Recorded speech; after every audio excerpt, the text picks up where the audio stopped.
ओम नमो भगवते वासुदेवाय। ओम नमो नारायणाय। दोस्तों, हर माह में 2 एकादशी आती है, एक कृष्ण पक्ष में और दूसरी शुक्ल पक्ष में। ये कृष्ण पक्ष की एकादशी है। मनुष्य को दशमी के दिन से ही कुछ नियमों का पालन करना चाहिए। एकादशी के दिन तो यथाशक्ति अन्नदान जो भी करें। एकादशी की तिथि 9 अक्टूबर को ही चढ़ जा रही है, लेकिन उदया तिथि होने के कारण हम लोग 10 अक्टूबर को मनाएं।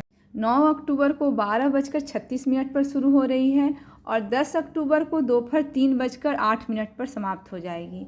उदया तिथि होने के कारण 10 अक्टूबर मंगलवार को यह व्रत रखा जाएगा। पूजन का समय 10:41 AM से 12:08 PM तक रहेगा। पारण का समय सूर्योदय के बाद बन रहा है, अतः सूर्योदय के बाद आप लोग पारण कर सकते हैं। एकादशी के दिन दूध या जल का सेवन कर सकते हैं। इस व्रत में शकरकंद, कुट्टू, साबूदाना, नारियल, काली मिर्च, सेंधा नमक, दूध, बादाम, अदरक, चीनी और भी कई पदार्थ हैं खाने में आप शामिल कर सकते हैं। दशमी के दिन से ही लहसुन, प्याज, मसूर की दाल, मांस जो भी खाते हों, निषेध वस्तुओं का सेवन ना करें। इस दिन तुलसी का पत्ता नहीं तोड़ना चाहिए, गिरा हुआ पत्ता ले लें। दशमी के दिन ही आप तुलसी दल रख लें और द्वादशी के दिन भी तुलसी पत्ता नहीं तोड़ा जाता है। एकादशी के दिन व्रतधारी व्यक्ति को गाजर, शलजम, गोभी, पालक इत्यादि का सेवन नहीं करना चाहिए। यहाँ पर विष्णु भगवान की पूजा का विधान है।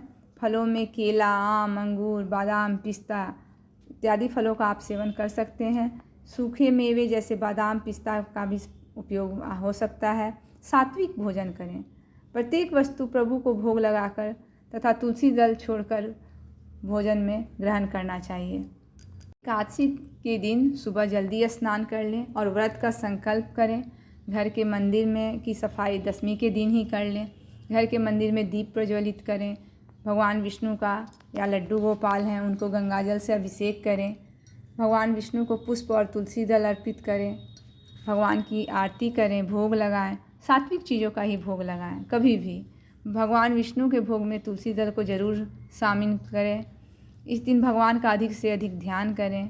रात्रि में जागरण करें। इस दिन पितृपक्ष की एकादशी श्राद्ध भी है।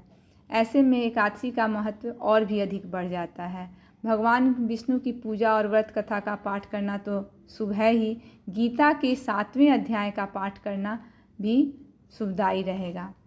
इसकी कहानी ऐसे है कि सतयुग में इंद्रसेन नाम के प्रतापी राजा राज करते थे। वे भगवान विष्णु के परम भक्तों में से एक थे।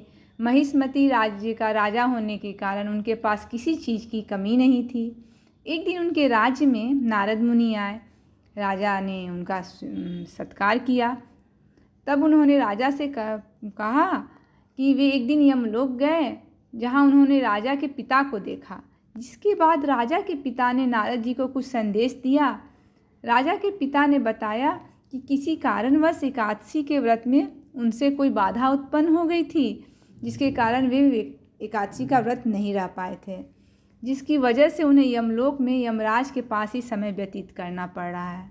नारद जी ने राजा से उनके पिता का संदेश बताते हुए कहा कि अगर आपसे संभव है तो अपने पिता के लिए इंदिरा एकादशी का व्रत करें, जिसके परिणाम स्वरूप उनके पिता यमलोक से मुक्ति पाकर स्वर्गलोक में स्थान पा सकेंगे। राजा इंद्रसेन ने अपने पिता का संदेश सुनकर विधि विधान से इंदिरा एकादशी का व्रत और पूजन किया। साथ ही अंत में इंदिरा एकादशी व्रत कथा का पाठ भी किया। नारद जी ने बताई हुई विधि जो बताई थी उनके अनुसार उन्होंने इंदिरा एकादशी व्रत के दिन स्नान इत्यादि करके शालिग्राम भगवान के समक्ष अपने पितरों का भी श्राद्ध किया। इसके बाद ब्राह्मणों को भोजन कराया और दक्षिणा देकर श्रद्धापूर्वक उनको विदा किया। इसके बाद बचे हुए भोजन को गाय को खिलाया। इसके बाद धूप दीप से भगवान विष्णु की पूजा की। रात्रि में जागरण भी किया। पारण का समय सुबह सूर्योदय के बाद रखा। नारद जी के कथानुसार राजा ने ऐसा किया, जिसके बाद राजा के पिता स्वर्गलोक में स्थान प्राप्त कर सके। पितृपक्ष में इस एकादशी का महत्व इसलिए बढ़ जाता है कि जो भी हमारे पूर्वज स्वर्ग न जा पाए हों, अगर उनके बाल बच्चे ये एकादशी करते हैं तो उनके पूर्वज को उचित स्थान मिल जाता है। इस एकादशी का महात्म और बढ़ जाता है कि हमारे पूर्वज पितर जो भी हैं, पितरों को अधोगति से मुक्ति देने वाली ये एकादशी है।